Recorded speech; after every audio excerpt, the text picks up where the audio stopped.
Hello beautiful internet people, my name is called Gecko and welcome back to another video. So yeah, it's been a while, right? Oh yeah, well I'm not gonna tell any stories or anything, but I just do want to say that for the people that has been sticking around up until now, thank you a lot. It really does mean a lot to me and I do really appreciate all of you folk. But yeah, on with the actual video.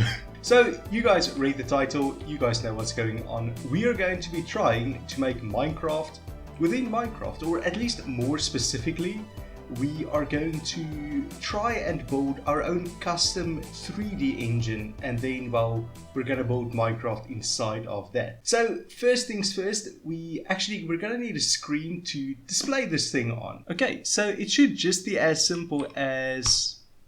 oh, apparently not.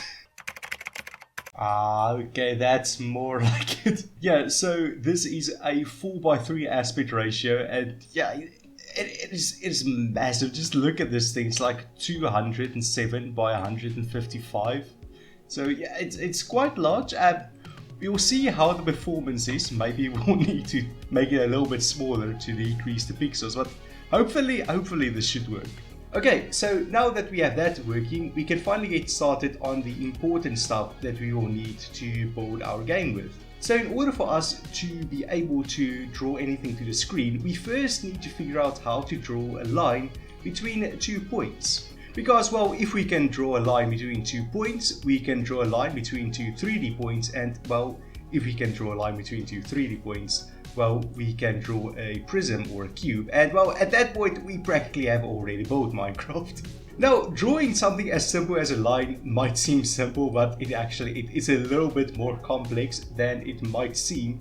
But luckily for us, my boy Brisenham, or however you pronounce it, I'm not actually sure of that, he's got us covered with the Brisenham's line algorithm. Basically, how this thing works, it will start at one of the 2 points and then step through each one of those points and figure out, okay, so based on this X position, what is approximately the right Y position for it to sort of have the same angle as what a real line would have it. Just trust me, it works. It's plug and play. How it actually works, you don't need to worry about that, but we can just plug it into our program and hopefully it should work. Okay, hopefully we should get a line. And of course we get nothing. Will it work this time? Yo, we've got a line. We have actually successfully drawn a line. I mean we're practically finished at this point. I mean, we have a line, we have a screen. That's basically Minecraft already. Although we still need to do all of the 3D stuff, so we'll see how that goes. Yo, and we can actually move the line now, and you know, it actually seems quite responsive. So hopefully this thing can actually run at a high frame rate. Or well, at least as high as we can. See, Minecraft runs at 20 times a second, or more commonly called 20 ticks per second. This means that since we are building this thing using Minecraft's add-on system, we will also be limited to at most run our game at 20 times a second. Although realistically it's probably going to be a little bit less than that, because yeah, we need to do all of those calculations, and so that might introduce some lag. But hopefully, best case scenario, we can actually get 20 frames a second out of this thing.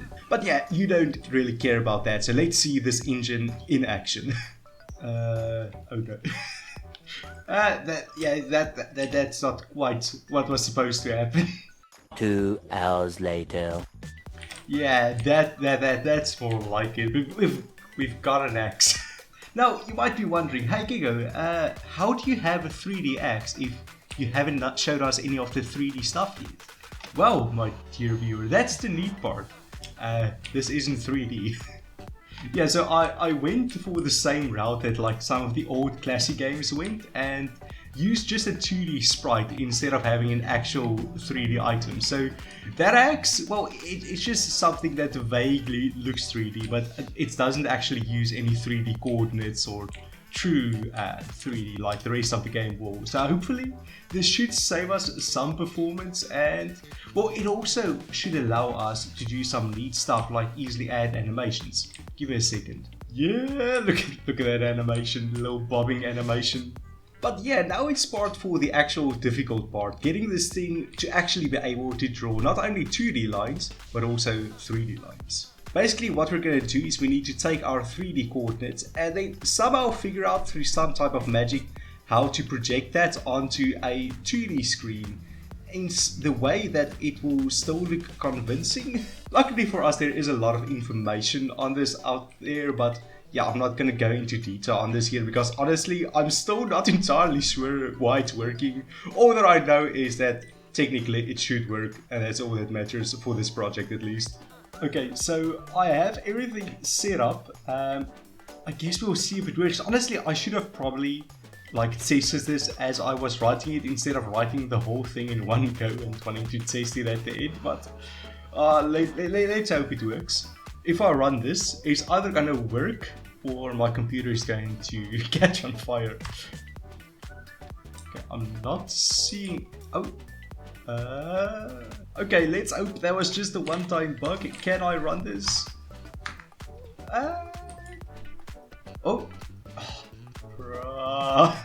So at this point I was actually quite concerned, since it seems Minecraft has this built-in watchdog feature that will detect if the game is running slow due to your add-on, and once it detects that, it will close the game instead of letting the game freeze, which is...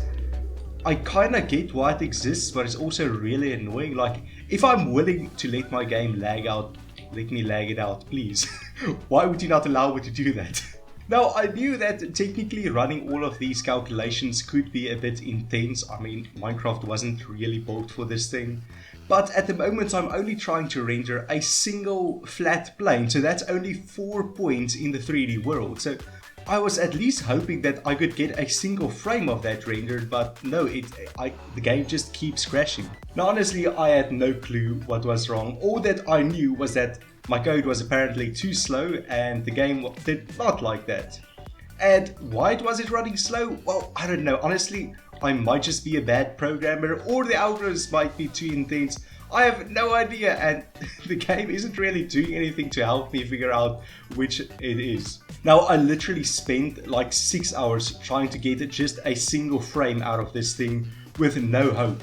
I thought, okay, maybe I can do like half of the calculations on one tick, the other half on the following tick, and then on the third tick render this out, but still it didn't see any improvement with this technique.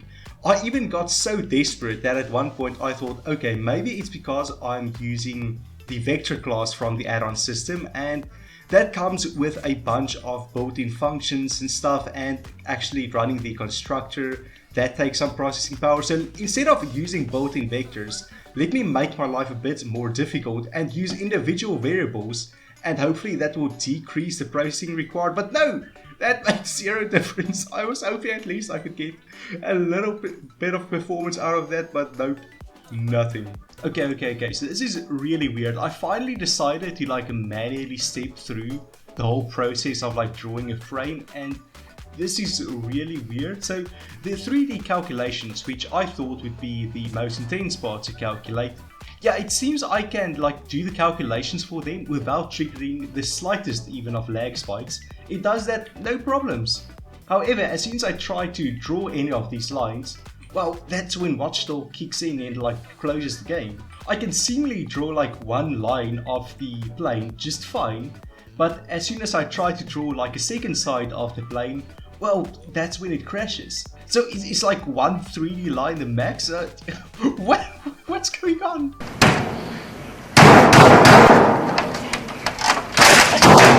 Okay, so it turns out I'm just really dumb.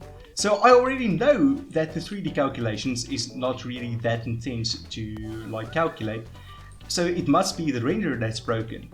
But remember that we were able to draw that axe just fine, and the axe is made up of 12 lines, not just 1 or 2 lines, and it's able to render that just fine. So something about the specific lines being produced by our plane, that seems to be what's breaking this thing. Yeah, so it turns out that in my function that's responsible for converting the 3D world space to the screen space, under certain conditions it could actually return a decimal number, and well, the line algorithm is not a fan of that for some reason. So it just goes into an infinite loop and tries to draw a line forever and ever. And well, that's what's ending up crashing the game. Okay, so let's just get a new screen here. And then if we try to render this thing out now, yes, it works. It works. That little square thingy, that's not really square, bruh. I'm so glad to see this finally. That little thing you see there, well, that's a 3D plane being displayed in our 2D world, which means we have done it. We have finally built a 3D renderer. We just need to basically slap some controls on this thing and actually make something more interesting to look at than a simple plane like that. And we've done it. We have created Minecraft inside of Minecraft. Okay guys, it is done. Finally, may I present to you Minecraft inside of Minecraft. So you may say I'm holding some red, so this is actually the controls. So if you hold the item, well, then that action will be performed. So as you can see, we can look left and we can look right, but also we can actually move forwards and rotate. Then we can also even move backwards if we would like. As you can see, it's surprisingly fast. Like, yeah, I mean, look at this. This is actually playable. I'm pretty sure Minecraft ran even poorer than this on my old laptop. But as you can see, we can move around, and the cool thing about this is if I walk over to this tree and hold the 5th item, you can see that we can even chop down the trees. And now that tree is gone, and we can go ahead and maybe chop down the tree that's over here as well. And the cool thing is that you can literally map the inventory hotbar slots to like WASD on your keyboard. Then you can just play Minecraft like normally. Like, this is just so cool in my opinion.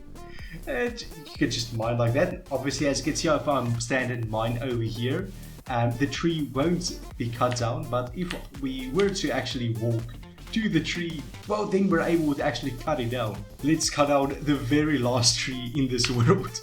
Chop chop. Okay, and now this world is completely empty.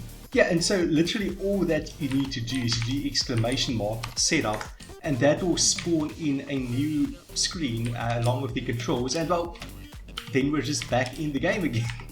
So as you can probably tell, I'm quite pleased with how this thing ended up turning out. And hopefully you guys thought it was cool as well. By the way, if you want to try it out for yourselves, I will try to remember to put a download in the description, but obviously I can't guarantee how well it will run on your machines, because even on mine, like, it's quite intense to actually run. As soon as you start moving around, that's when it starts to lag out a bit. But hopefully you guys did enjoy this. If you did, feel free to leave a like and to subscribe if you're new around here. It will really mean a lot to me. And yeah, since my upload schedule is a bit broken at the moment, if you guys want to hit that bell, hopefully you guys will get notified whenever I eventually end up uploading.